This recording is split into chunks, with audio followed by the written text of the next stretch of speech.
Color Event Улаанбаатар нь жил болгон уламжлал болгон зохион байгуулагдахаар хийгдэж эхэлсэн ажил бөгөөд энэ жил 9-р сарын 11-нд буюу маргааш 16 цагт үндэсний цэцэрлэгт хүрээлэнд болно.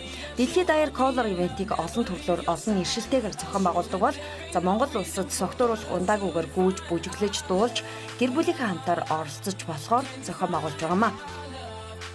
Color Event маань ер нь бол Color Run гэдэг арга хэмжээ санаа авч Монголд хэрэгжүүлж байгаа арга хэмжээ. Тэгээ нийт 3 км-ийн турш гүйдэг. Жирийн үед бол 3 км гүйн гэдэг нь бол хүнд нэг амьсгаагаар гүйн гэдэг бол жоохон хэцүү. Тийм учраас арай илүү хөгжилтэй байдлаар 600 м тутамд ингээд өнгөнгийн будгаар будаад тэгэж гүйдэг. Эрүүл мэндэд анхаарад илүү хөгжилтэй байдлаар эрүүл мэндэд анхаарна гэсэн үг. Тэгээ Монгол цаан байгуулж байгаа бас гол нэг онцлог нь болохоор гэр бүлээрээ оролцохоор арга хэмжээ Монгол нэг байдгүй шүү дээ тий.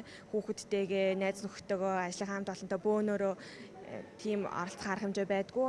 Харин Color Event-д болохоор 10-аас дээш насны бүх хүмүүс оролцож болно, гүйж болно.